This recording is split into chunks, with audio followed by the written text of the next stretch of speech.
Guys, what's up? Epsy here, and today I'm going to be having a very basic tutorial with After Effects. I'm going to be showing you the basics of keyframing, and to start off with, importing clips and importing music, and really anything else that you would be putting into your video, maybe a picture or something. So, to start off with, I'm going to go up to, you can either go to Import, File, Import, and then click on that, or you can go, let's see what else is there. Right click right here, go to Import, and then File. You can hit Control I, or what I do, because it's a lot faster, just double click. And I want to import just this random clip I got. Let's see. And there, so now you have this right here. And then right up here it tells you all the information about it, how long it is, the height, how many frames per second, and all that. So once you have this, there's a few different things you can do. You can either right click, hit new composition, but then you have to deal with all of this. And what I would suggest is, if you know the song that you're going to use, I would import that.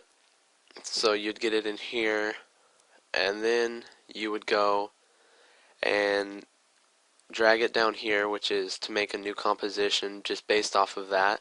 So the song, you could just start off and then say this was a song, and then you already have your time set and your frames and the heights and everything already set, so you don't have to go in and adjust that, or you don't have to go in and just redo all of that.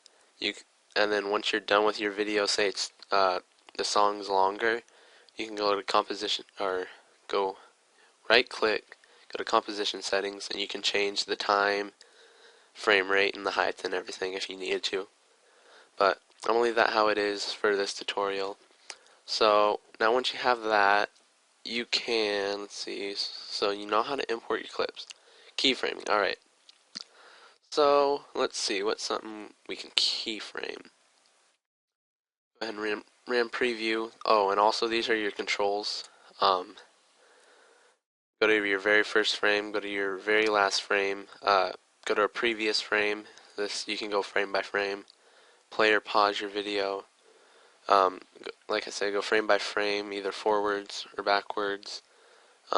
Mute it, loop it, and ram preview, which is what you would do. So say you just did something, like, and you want to go and make sure that you did it right, so you don't have to go and watch it later and see that you screwed it all up, and then you have to go and restart it all.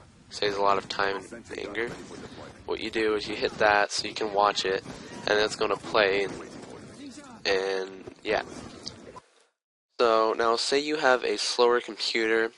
I don't. I have a pretty fast computer. I got 12 gigs of RAM. You would go here, and you could change your quality depending on how fast you want it to be. But you can change the quality. So like mine, I could go and RAM preview it in full 1080p at 59.9 frames per second and watch it. And as you can tell, it takes longer, but if you're wanting to see how it will look once you're completely finished, then I might suggest doing it like that. But for this case, since I'm recording, I'm just going to have it set to half. Alright, so now once you have that, back to keyframing. So say I want to go right up here when I get a collat. I want to go right here, and I hit the collat right there, alright? So I can add an effect called bulge. So you can go over here, and this is where you have your effects, and you can just search them like that. But you can either go here, scroll through them, and it tells you the different ones, or you can go up here, go to effect, but make sure you have this clicked, and it'll have this orange outline showing that you're working on this area. You can go up here, go to effects, and then you can add it.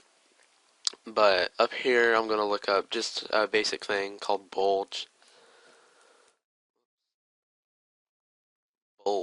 Alright, Now it's right here, so you can either take this, you can drag it right here, or just drag it onto that.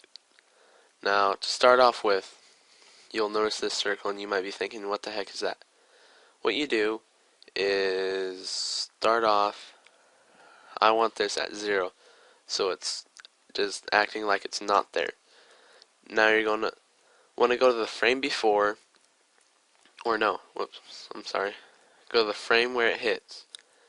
And then you're going to hit, no, sorry. You're going to go to the frame before where it's not hit. You want to hit these stopwatches, which is adding a keyframe. So if I went here and I drag down, and you can go to effects, bulge, you notice these little diamonds, which is a keyframe.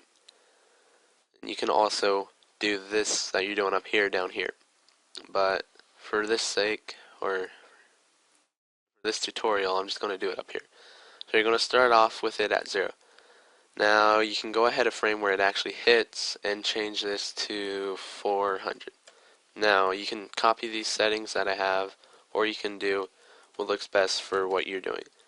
Now you have that, and say you want it to last to right once you do that, and you can go here, go up here, and put it back to 0. Now, with After Effects, it automatically keyframes every change if you've moved it. So now if you go and watch, you notice it does a big bulge. So if we go ahead, go right here, and we go, and we RAM preview that, we'll watch it. Sorry, my computer's been running slow lately. We go and we watch, and you notice that there's that bulge. Now, that is how you would use keyframing for an effect.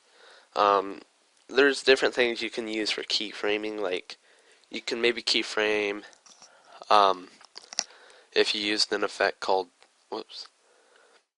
Twixtor, which is a plugin that you'd have to get. And if I can get, let's say, 10 likes on this video, I'll leave a link for Twixtor. Yeah, Twixtor, and yeah, that should be good for this video. And yeah, so really, I guess that's it for this basic tutorial. Thanks for watching, and I'm out. Peace.